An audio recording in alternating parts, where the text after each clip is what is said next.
Good morning class 7. Today we will start question number 3.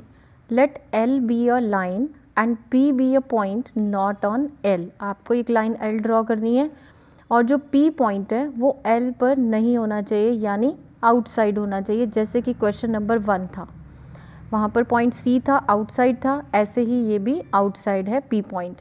तो एक एक स्टेप देखते हैं। हम एक लाइन L ड्रॉ करेंगे। हम इसमें भी मेज़रमेंट फिक्स्ड नहीं है, आप जितनी मर्जी मेज़रमेंट जो है इसकी ले सकते हैं। Line L, this is line L। उसके बाद आपको एक P पॉइंट लेना है जो कि आउटसाइड है L के, यानी L के ऊपर नहीं है, वो कहीं पर भी है बाहर। उसके बाद इस लाइन L को, पॉइंट P को हम लाइन L से ज्वाइन करेंगे। ये एक पॉइंट पर इंटरसेक्ट करेगा, that point is D। Let's suppose it is point D। उसके बाद हमें पता है पैरेलल लाइंस की जो प्रॉपर्टीज़ होती हैं, ये ट्रांसवर्सल लाइन है तो अल्टरनेट एंगल्स जो होते हैं वो इक्वल होने चाहिए। तो अगर हम यहाँ पर अल्टरनेट एंगल्स को इक्वल कर दें तो जो भी लाइन यहाँ से पास होगी उस लाइन को हम नाम क्या देंगे, M, जो कि लाइन L और M पैरेलल होगा according to the question. Through P draw a line M parallel to L। अब इस P पॉइंट से हमें एक लाइन ड्रॉ करनी है जो कि L लाइन के पैरेलल होगी। तो अल्टरनेट प्रॉपर्टी का यूज़ करके हम लाइन ड्रॉ करते हैं। तो अल्टरनेट एंगल्स हैं वो इक्वल होने चाहिए, तो हम इक्वल एंगल्स बना लेते हैं। तो कंपास, आप मेज़रमेंट कितनी भी कंपास खोल सकते हैं और इस पॉइंट D पर हम कंपास रखेंगे और एक आर्क यहाँ पर ड्रॉ करेंगे। ये आर्क लगाई, बिल्कुल सेम यही मेज़रमेंट ओपन रहेगी और आप P पॉइंट के ऊपर कंपास रखेंगे और एक आर्क, सेम मेज़रमेंट की एक आर्क यहाँ पर भी लगाएंगे। यहाँ आर्क लगाई आपने। उसके बाद आप इस आर्क की लेंथ देखेंगे कि इस आर्क की लेंथ कितनी है। ये देखिए, यहाँ पर कंपास की टिप और यहाँ पर पेंसिल की टिप। ये देखिए, ये इसका मेज़रमेंट हो गई, लेंथ ऑफ द आर्क। उसके बाद ये आर्क जहाँ पर इस लाइन पर कट करेगी वहाँ पर हम एक आर्क यहाँ पर कट करेंगे।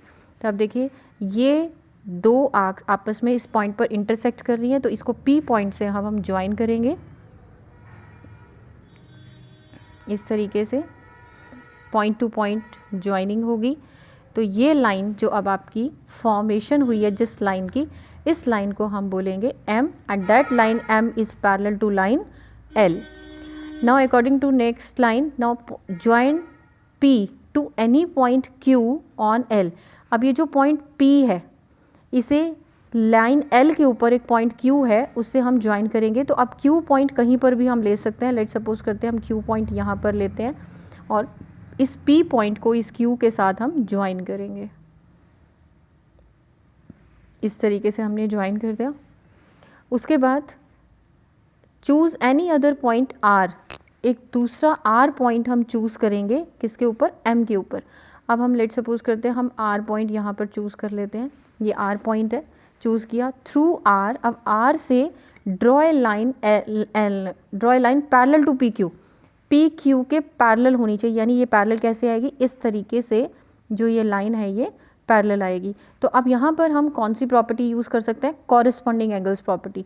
क्योंकि अगर टू लाइंस पैरेलल होती हैं और ये ट्रांसवर्सल लाइन है तो ये वाला जो सेम साइड पर एंगल्स होते हैं, एक ये वाला एंगल और ये वाला एंगल, ये एंगल्स कौन से होते हैं, एंगल 1 और 3, ये कौन से होते हैं, कॉरेस्पॉन्डिंग एंगल्स होते हैं। और अगर हम यहाँ पर कॉरेस्पॉन्डिंग एंगल्स को इक्वल प्रूव कर दें, यानी ये वाला एंगल और इसके साथ वाला एंगल अगर हम इक्वल प्रूव कर देते हैं तो ये लाइंस क्या हो जाएंगी, पैरेलल हो जाएंगी। पैरेलल लाइंस हम ड्रॉ कर सकते हैं। तो ऐसे ही हम जितने मर्जी मेज़रमेंट का ये कंपास ओपन करेंगे और इस P पॉइंट के ऊपर P पॉइंट के ऊपर ये एंगल जो है हम ड्रॉ कर देते हैं। ये ड्रॉ कर दिया और इतना ही इसी R पॉइंट के ऊपर भी हम इसी तरीके से एक आर्क ऐसे ही लगा देंगे, सेम मेज़रमेंट की, ऐसे ही आर्क लगाएंगे। उसके बाद हम मेज़रमेंट देख लेते हैं कि इसकी लेंथ कितनी है। इस आर्क की लेंथ को हम मेज़र करेंगे, बिल्कुल पहले जैसा सेम मेथड पर। ये हमने लेंथ मेज़र कर दी। अब इस पॉइंट के ऊपर जहाँ पर ये पॉइंट कट हो रहा था, इसके ऊपर हम प्लेस करेंगे यहाँ इस पॉइंट पर। और ये देखिए ये 2 आर्क्स कट कर रही हैं। अब चाहे तो हम इस लाइन को और रिड्यूस कर सकते हैं, ये वाली लाइन को इंक्रीज़ कर सकते हैं। इस लाइन को हमने इंक्रीज़ कर दिया।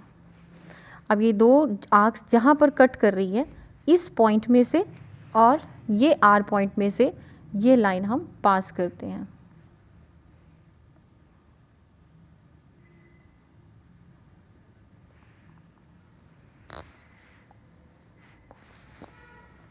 अब ये लाइन आपकी क्या जा रही है, बिल्कुल पैरेलल। ये लाइन हम इस तरीके से ज्वाइन करेंगे। तो अब ये देखिए ये लाइंस आपकी कैसे शो हो रही हैं, पैरेलल लाइंस शो हो रही हैं। तो इस तरीके से ये PQLR ये आपका क्या बन गया, एक पैरेललोग्राम बन गया। और let this meet L at S, यानी L के ऊपर ये किस पॉइंट पर मीट कर रही है, इस पॉइंट को हम क्या नाम दे देंगे, S। तो what shape do the 2 sets of parallel lines enclose. अब ये आप फिगर देख रहे हैं, ये फिगर आपकी कौन सी बन रही है, PQSR। ये लाइंस हमने पैरेलल ड्रॉ कर दी और ये लाइंस जो थी ये तो पहले ही पैरेलल थी। तो PQSR इज़ अ पैरेललोग्राम। तो इस तरीके से आप यहाँ पर नीचे मेंशन कर देंगे PQRS इज़ अ पैरेललोग्राम।